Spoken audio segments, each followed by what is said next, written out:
Well, hello, my name is Jim Royal. I am a huge Beatles and Elvis Presley fan and basically classic rock in general. So if you haven't already, please subscribe to my channel. If you do a thumbs up, that's always most appreciated. And feel free to leave comments. I always enjoy reading them and I do my best to try to respond in a timely manner. Today what I wanted to do is I wanted to share with you my record store day experience, Beatle related, that took place on Saturday, April 20th, 2024. Now, what is Record Store Day? Record Store Day generally these days occurs twice a year, generally sometimes in April, and then also Black Friday in November. What it does is it honors independent record stores like mom and pops, and they partner with the record labels to come out with very special releases. A lot of times limited, and then also limited quantities. These are sometimes very rare. It could be a picture disc of a record. It could be maybe colored vinyl. It could be a live album. It could be a greatest hits. It could be a compilation. It could be a long out of print album that's finally put out again. Or it just could be new music. Might be a single even. So I'm going to talk about my experience. I had never been a part of it before, but Record Store Day is supposed to bring people together, supposed to bring people to these small mom and pops and get people talking about music and going in the store and going through the bins. And that's exactly what it is. A couple months ago, I don't know, maybe a month or so ago, I had heard about this Record Store Day coming in April. So I'm like, you know what, that's cool. Now, normally I'm not able to participate with my work schedule, but this particular Saturday I was able to, and I took advantage of it. I didn't know exactly too much about what was coming out Beatle related, but I heard about a John Lennon EP, and I heard about a Ringo Starr EP. So I was quite interested. So the day before, finally found out, yeah, it's going to happen this week. So the day before, I'm looking into it a little bit, getting an idea. And I remember the next morning I woke up and the record store that I was planning on going to, I knew that they normally open up at noon, but I looked and it says, they're open up 9 a.m. today. Okay, great. I knew it's special for the event. So I made a point of getting over there. I got there a little late. I got there 10 minutes after 9. I didn't realize that they were giving out wristbands, and I didn't realize that they were doing it the day before too. So anyway, big mob of people there, right? And here I was, number 157 in line. I was like, meaning there's 156 people in front of me. And I was like, all right, is this worth it? This is a really nice record store. It's really cool. The guy's great, the owner. But are they going to have enough quantities? Now, the thing I wanted to mention is that there were also several hundred releases, I believe, of different things coming out that day. And it wasn't just Beatles, it wasn't just rock, it was jazz, blues, country, different things. Really fun stuff. So I thought, I'm here, let's see what happens. So initially I was frustrated and I was like, I'm not going to get anything. But I got to talking to people and I talked to some real die-hard Beatle fans. I talked to other people that just love music with a passion, and I had a good time. It was a little cold outside, but we all managed, and it was just kind of exciting. It's like, what's going to be left? Who knows? Anyway, I'm here. I'm here enjoying the experience. So finally, after 2 hours and like 10 minutes, it was my turn. So I go in there, and I'm told there's some Beatles singles that are out, these little 3 inches that look like they're cool. They should still be in there. Not sure about some of the other stuff. Now, anytime I go into a music record store, what I always do is I always go browse through the bins. I look at the Beatles first, then I go to George Harrison, then I go to John Lennon, Paul McCartney, and Ringo Starr. So I picked up this one, Wonderwall Music. This is the first solo album from George Harrison. It was originally released November of 1968. And this one for Record Store Day was limited to 8,000 copies. I have number 6908 here. Very cool. I love, the artwork. I love how it's just brand new and it looks just wonderful. I'm used to a copy that's like 50 years old, so this just looked great. And this was a picture disc. I paid $35.98 for it, and picture disc does not look really great until you put it on the turntable. Then it looks amazing. Now I'm not going to open these just because I already have these in several formats already, and I already listen to them and enjoy them. I'm merely picking up for collector reasons, just because I'm a big fan. Alright, the second one I saw there was Electronic Sound. This was George's second album, and this solo album came out May of 1969, and this was also limited to 8,000 copies for this record store day. And I have number 7983. Wow. Now the thing, I don't know if you could see here, but it is a little creased. It looks like it, got a little bent. The record is fine though, and I'm fine with it. Again, this just looks so really amazing and cool. This is another picture disc, and I paid $35.98 for that too at the store.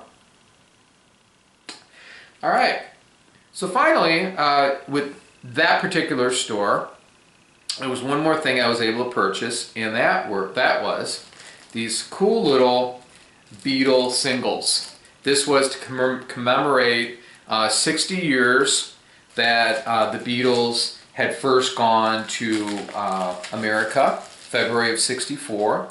They appeared on the Ed Sullivan Show, and these are the 4 songs they performed that night. What I wanted to show you is what they look like outside of it. So there was a limited edition record player that plays these special 3-inch CD singles, little vinyl singles, and it was sold out by the time I got up there. I wasn't really planning on buying it, but I thought that the singles were really cool, and they were limited. They're limited to 1,500 copies apparently, and I'm like, wow, that's really nice. So I did buy them. I paid $75.98 for it, for the 4. And I did go online, and they are going for anywhere from like, I don't know, $150 to $200, $250. It was crazy. But it was just, oh, that's not really helping you, is it? I'm sorry. That's not helping you. All right, you can see that? Okay.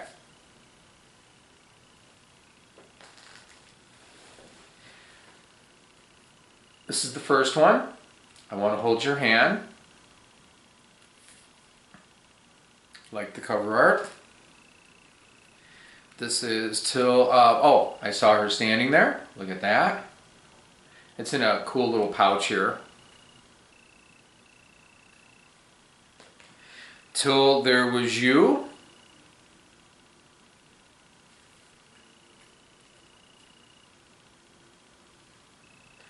And then She Loves You.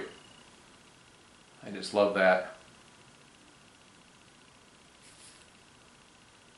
Okay? Out of John Lennon, out of Ringo Starr. Next, what do? I went online and I noticed that they were going for like $90, $100. It was just ridiculous in my opinion, just way too much money.